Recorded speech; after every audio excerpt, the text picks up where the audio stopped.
Hello बच्चों, मैं हूं डीके सर और आपके इस पांडे स्टडी क्लास में आपका स्वागत है।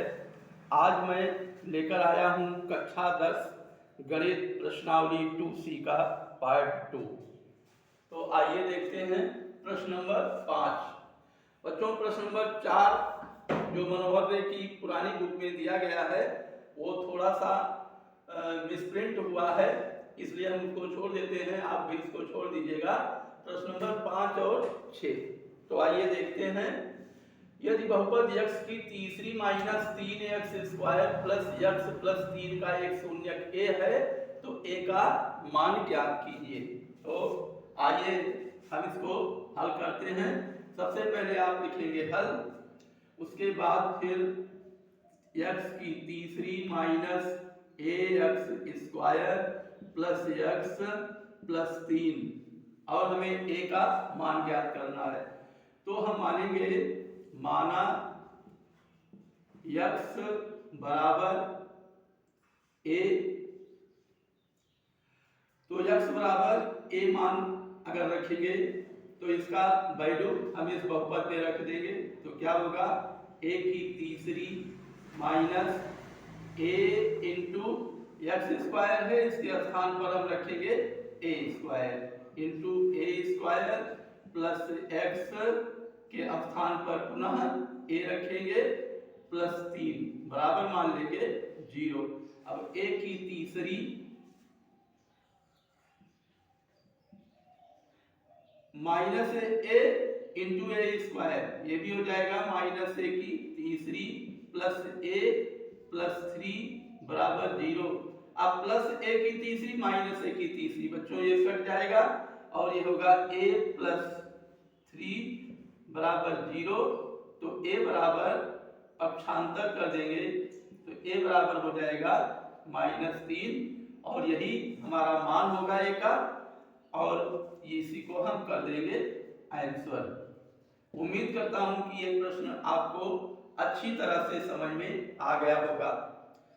अब हम देखते हैं प्रश्न नंबर 6 का आंसर। आइए देखिए, प्रश्न नंबर 6 है px बराबर दिया है, px बराबर x की तीसरी, px बराबर x की तीसरी minus 5x square minus 2x plus 24 के दो शून्यकों का गुणनफल 12 हो तो इसके शून्यकों को ज्ञात कीजिए। तो आपको मैं सबसे सरल उपाय बताता हूं कि आप डायरेक्टली इसके शून्यकों को ज्ञात कर लीजिए। उसके बाद दो शून्यकों का गुणनफल 12 दिया है तो तीनों शून्यक अपने आप क्लियर हो जाएंगे।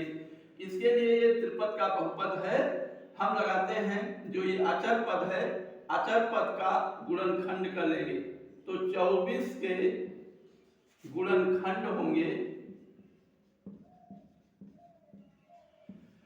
24 के गुणनखंड बराबर होंगे किस किस संख्या से 24 कटेगा, plus minus 1 plus minus 2 plus minus 3 plus minus 4 plus minus 6 plus minus 12 और प्लस माइनस 24। तो इसमें हम क्या करेंगे, प्लस माइनस सबसे पहले हम मानेंगे x बराबर 1, ये रफ कार्य रहेगा। x बराबर 1 अगर मान लेंगे तो x की तीसरी के स्थान पर हो जाएगा 1 की तीसरी माइनस 5 गुणे 1 का वर्ग माइनस 2 गुणे 1 प्लस 24 और बराबर होना चाहिए 0 के। तो 1 की तीसरी 1 का वर्ग 1, 5 1 के 5 माइनस 5 माइनस 2 1 के 2 प्लस 24। अब हम देखते हैं यहाँ धनात्मक पद बड़ा है, ये 24 0 के बराबर नहीं हो रहा है, इसलिए हम क्या करेंगे, हम अब लेंगे x बराबर 2 मानेंगे। तो अगर जब x बराबर 2 मानेंगे, x बराबर 2 मानने पर क्या हो जाएगा, 2 की तीसरी माइनस 5 गुणे 2 का वर्ग माइनस 2 गुणे 2 प्लस 24 बराबर होगा 0। 2 की तीसरी 8, 2 दूनी 4 गुणे -5 -20 -4 +24, ये होगा -20, 2 की तीसरी हो जाएगा 8, 2 दूनी 4 पंचे 20 -20 और ये -2 गुणे 2 -4 +24। अब ये होगा 24 और +8, 24 8 32, 32 -20 -4 32 -24, 32 -24 बराबर 0 नहीं होता, इसलिए हम x बराबर -2 मानेंगे। जब x बराबर -2 मानेंगे ये हो जाएगा -2 की तीसरी -8 और ये -2 का वर्ग +4, 4 पंचे 20 -20 -2 गुणे -2 +4 और प्लस है 24। अब देखो -20 -8 -28 और +24 +4 +28 बराबर होगा 0। इधर भी 0 इधर भी 0 लिखेंगे। अतः अगर x बराबर हमने -2 है, -2 लिया है, तो जब इसका पक्षांतर करेंगे तो क्या हो जाएगा, हमारा एक गुणनखंड बन जाएगा x + 2, एक गुणनखंड प्राप्त होगा x + 2। अब हम इस संख्या को x + 2 से भाग कर देंगे, x + 2 से इसको भाग कर दीजिए तो x की तीसरी -5x² -2x + 24। अब ये x की तीसरी प्लस 2 को x² से गुणा कीजिए तो ये हो जाएगा +2x², ये प्लस है तो माइनस, ये भी प्लस है तो माइनस, ये कट गया, -5x² -2x² -7x² और ये है -2x। अभी होगा x -7x² भागे x -7x, यहाँ होगा -7x² प्लस 2 गुणे -7x -14x, ये माइनस है प्लस, ये भी माइनस है प्लस होगा 14x -2x 12x + 24। और अब इसे x से भाग देंगे तो प्लस प्लस का भाग प्लस, x 12x भागे x, यहाँ 12 हो जाएगा, यहाँ ये कट जाएगा, 12 दूनी 24, इसको काट दीजिए माइनस माइनस करके।